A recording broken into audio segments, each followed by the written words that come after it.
Oops. He only gave the giantess a polite compliment. Now she's forcing him to do his duty. Kale hadn't meant anything by it. Truly. When you're a traveling scribe hired to record border treaties, you don't go around offending people, especially not when those people could crush you under one finger. And the towering woman he'd encountered in the mountain pass wasn't just anyone.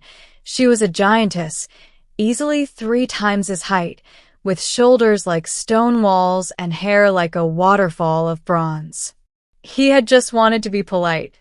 When she caught him staring, Kale had said the first harmless thing that came to mind. "Your braids are very nice." The words had slipped out awkwardly. He was sweaty from the climb, nerves frayed from hunger, and the mountain wind had stolen most of his courage. It was, in his mind, a small courtesy, nothing more. But the giantess had frozen.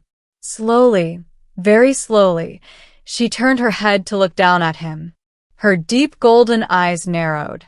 Then her lips curved, not in anger, but in something far worse. A smile. "You find me pleasing?" she rumbled, her voice carrying like thunder across the rocks. Kale's mouth went dry. I meant no offense. Only a polite." "You admire me," she cut in.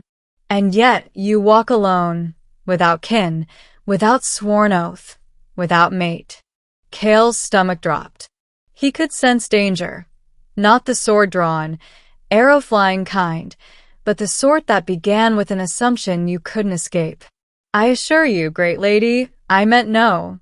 Her massive hand descended, palm broad as a wagon. She plucked him from the path, as if he were a stray rabbit. Dangling in her grasp, Kale struggled not to squeak. "Then you will fulfill your duty," she said firmly. "My duty." She tucked him against her shoulder and began striding up the pass, each step shaking loose pebbles from the cliffs. Kale could do nothing but cling to her braid for balance. The giantess's law. By the time they reached her dwelling, a cavern carved into the mountain face, with woven hides hung like curtains, Kale had pieced together enough fragments from old lore to know he was in serious trouble. Giant folk had customs. Among them was the belief that compliments were not small things. They were binding oaths. To speak admiration was to declare intent. And intent, once spoken, demanded action. Inside the cavern, she set him upon a flat stone that served as a table. The stone was still warm from the sun, radiating like a hearth beneath him. The giantess crouched so that her face loomed close, her hair brushing the stone like ropes. "You have spoken of my beauty," she said, "and no giantess accepts empty words. You will remain. You will prove your sincerity." Kale's mind reeled. Remain? Prove? I was only passing through. Her brows arched.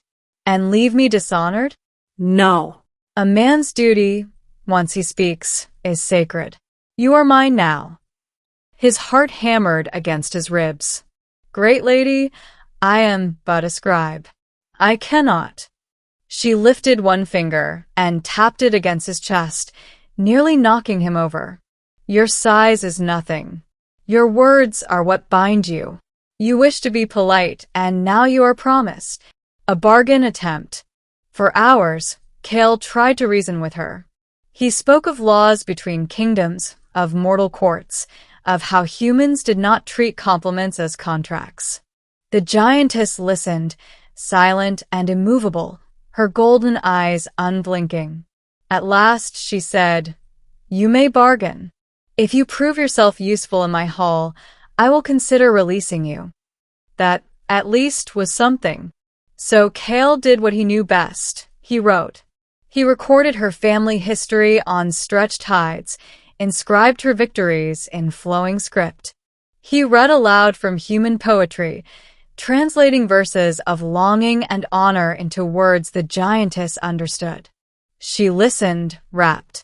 Sometimes she laughed, the sound echoing like an avalanche. Other times, she fell into long silences, her gaze softening as though seeing memories only she knew. But every time Kale dared ask about leaving, her hand would descend, gently but firmly pressing him back down. "Not yet," she would say. A shift in bonds. Days passed. To his horror and secret confusion, Kale began to feel less like a prisoner and more like a companion. The giantess, whose name was Theron, was not cruel. She shared her food, roots roasted in coals, the meat of mountain rams, honey gathered from cliff hives. She shielded him from storms with her cloak, even built him a smaller hearth in the corner of her cavern. And she spoke. Not just commands, but stories.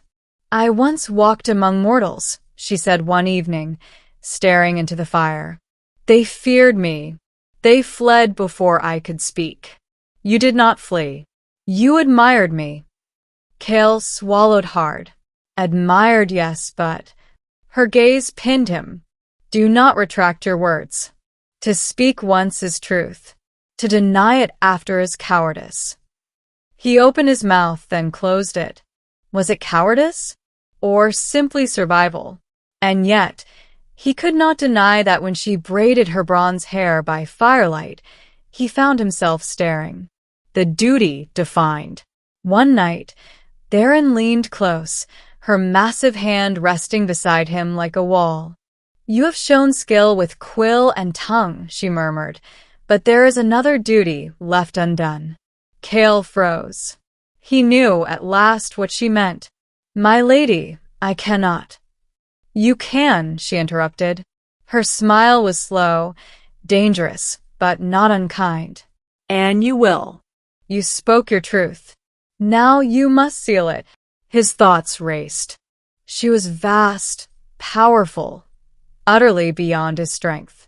And yet, she was looking at him not as prey, not as property, but with a strange, almost tender expectation. He realized then, this wasn't about desire alone. For Theron, it was about validation, about trust. His single stray compliment had awakened a hunger she had buried for years, the hunger not to be feared, but cherished. Escape or acceptance.